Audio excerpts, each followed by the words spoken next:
41, 49. I don't think that's bad though. 8.5 games out of first place. We've had worse seasons, but this is why we weren't hyped up, Jim. Like, can you say that you a little bit see why we were hesitant? I do. I see what you're saying. I don't agree with it yet. Like, remember this time last year or the year before where it was like, all right, season's over, and let's see how bad we can lose. And there's still hope. What hope are you clinging to, Jim? That's what I want to know. I think that the record's not like terrible, terrible. They're only better than like 3 or 4 teams in the NL and like 7 or 8 teams in the whole baseball at this point. It's better, like I said, it's better than we have been sometimes at this point, but I'm not like excited about it. But they did choose LSU pitcher Paul Skenes with the first overall pick on Sunday night in the MLB draft in Seattle, which is where All-Star Week is taking place this year. I mean, obviously, I like the pick. He's a great pitcher. I didn't realize he's the first pitcher. I looked into this man, so this is just regurgitating facts right now.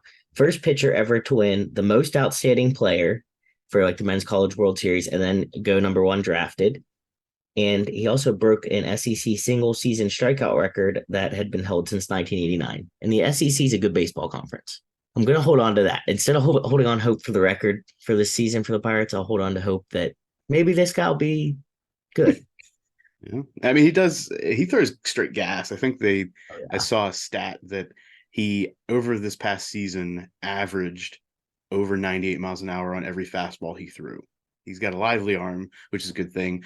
But even ESPN couldn't stay away from poking fun at the Pirates as they were leading up to the draft and taking this pick, as some of the pundits were chatting about the Pirates. And there was discussion, are the Pirates going to take Skenes or are they going to take one of the outfielders? The ESPN reporters or pundits were sitting there chatting, and they said, well, we know they should take Skenes, but if they took one of these position players, they could save money, and maybe that's what the Pirates are going to do.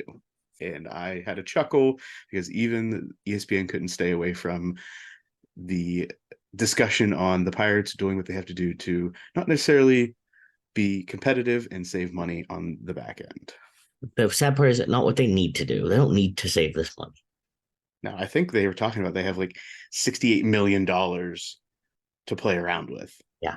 What are you saving it for? Like, there is no rainy day account. Like, this is the rainy this era of Pirates baseball is a rainy day. All right. So if you have a rainy day fund, I would liken this era of Pirates baseball to a rainy day, and I think you should start using it. I think there's some hope there. I'm sorry, guys. I just think there's some hope there. Is it you want to see it just be in the gutters that cool? No, Like, no, No, Jim, it's no, not cool. no. There's nothing cool about that. I would love nothing more than to have a great Pirates season that starts and ends great. I just have never seen it. I mean, I've seen them in the wild card. I've seen them in the playoffs.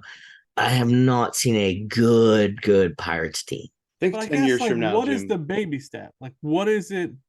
We've been taking baby steps forever. All we hear about is the farm league, the farm team. We're building things up, baby steps. It's a rebuilding year. There has to come a point where the rebuilding is done and we put the money in and we put the time in and we freaking let our team be good. Oh, well, we got to What sell is off this good? Like what player. is the first step to good? Or is it just instant, hey, Winning, okay. we're in the Winning, playoffs? winning, winning a series in the playoffs. That's good for you.